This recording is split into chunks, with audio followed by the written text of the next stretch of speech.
Hello guys, good morning. Ako pala si Kahagod Bin. So guys, nakita nyo ba to guys? Itong hawak-hawak ko guys. So ito pala guys ay herbal medicine.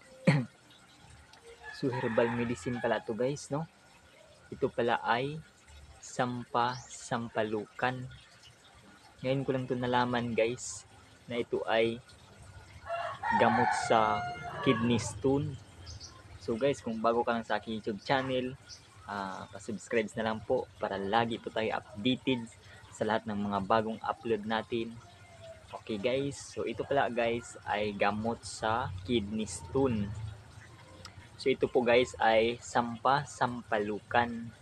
So itong sampalukan guys, tumutubo lang to dito sa ano natin, gilid ng bahay natin or saan man, basta sa ano lang, sa mga gilid lang siya ng bahay tumutubo.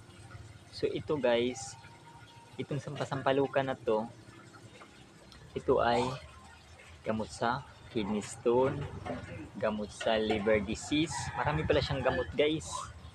So nakakagaling pala tong herbal na to. So di ba guys? So ito yung herbal na to na gawing tsaa every morning. So ito pala guys ay stone breaker kung tinatawag sa English ata. Or may tawag pa sila nito Chancapidra. So itong Chancapidra na to guys, kung paano tayo kumuha nito, so titingnan lang natin dito guys. Itong halaman na to, ganyan, tapos tingnan nyo lang dito guys, may parang buto-buto siya guys sa ilalim. Ayan parang may mga ano siya, buto-buto. May parang mga itlog-itlog siya. Ito siya guys, ito yung tawag na sampalukan. So madali lang natin ito mahanap kasi may sign siya dito sa ilalim. Mga ano siya, yung buto-buto, bilog-bilog. So ito guys, gamot sa kidney stone. So hindi siya gamot sa sa CKD, chronic kidney disease. Kasi magkaiba po yung kidney stone tsaka CKD, yung chronic kidney disease. Kasi yung CKD guys, need na po yun ng linisan yung dugo. Yung sa kidney stone naman, ito mabisa to guys kasi tinutunaw niya yung stone sa natin, kidney. Tsaka mabisa pala to sa din, gallbladder stone. Mabisa rin tong halaman na to guys. So kung meron sa inyo nito guys, magkuha lang kayo guys. Tapos init ng pakuluan, tapos gawing tsaa every morning guys. So mabisa talaga tong na to, halaman na to. So pwede naman natin i-try kasi wala namang bayad, di ba guys? So malay natin, hindi man ganun mawala yung natin, at least nababawasan yung mga kidney stone natin, di ba guys? So ito guys, mabisa talaga to guys, proven and test, kasi kahit i-search nyo sa Google guys, sampalukan, lalabas to. Ito yung na to, itong damo na to. Napakabisa nito guys.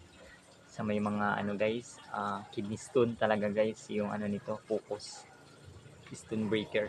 So ito guys, nakikita lang to sa mga gilid-gilid natin, sa gilid ng bahay or sa gilid ng mga garden natin.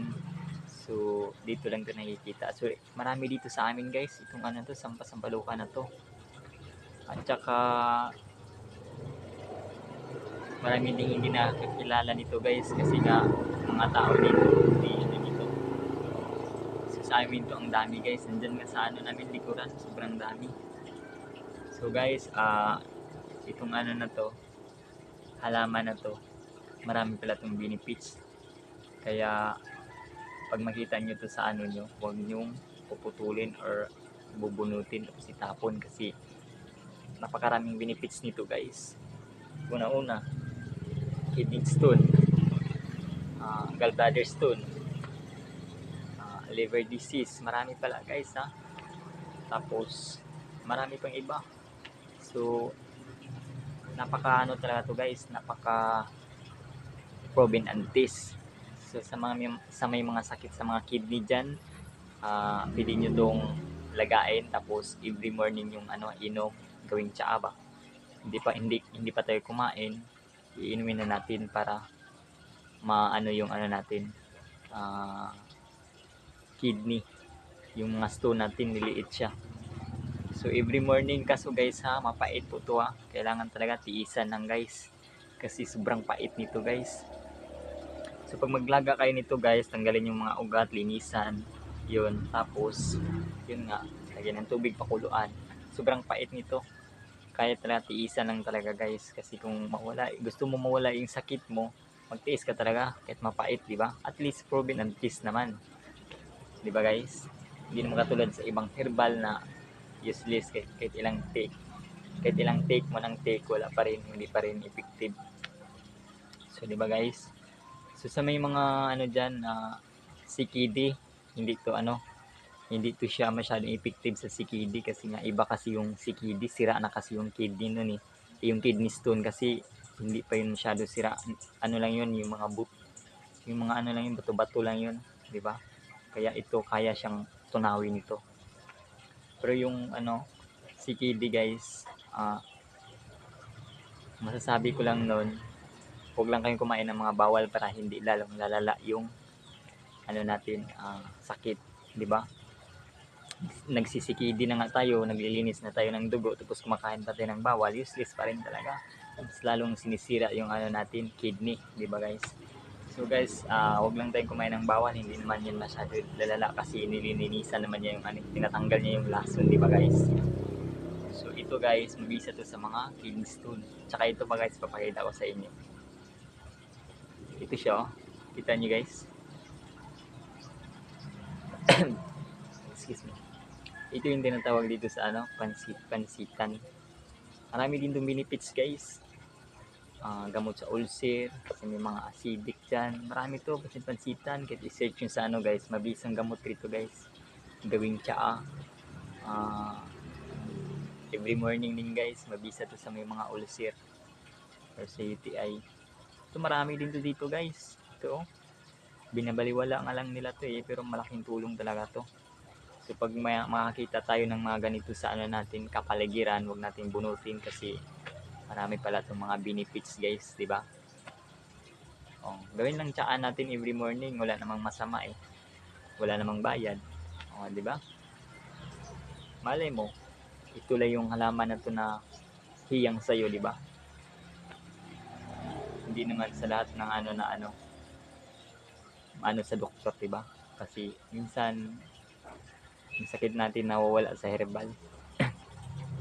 Kasi alam nyo ba guys, kung saan nagmula yung sakit natin? Sa mga kinakain natin. Kung hindi ka kumakain ng mga bawal, hindi ka talaga makakasakit. Isa yan sa mga kinakain natin. Kaya yung mga sakit ng mga mamantikain, ganyan, mga processed food, ayan, sira talaga yung kidney natin dyan, di ba? Kaya ayun talaga. So, anyway guys, hanggang dito lang po yung video natin. Thank you so much sa lahat ng mga subscribers. Sa mga hindi pa po nakapag-subscribe, subscribe na po kayo para lagi po tayo updated sa lahat ng mga bagong upload natin guys. So guys, ito yung pansit-pansitan. Hindi ko alam kung anong tawag sa iba nito eh. Pero mabisa to guys, promise. Ito siya. Diba guys? So guys, bye guys. See you next vlog. Bye.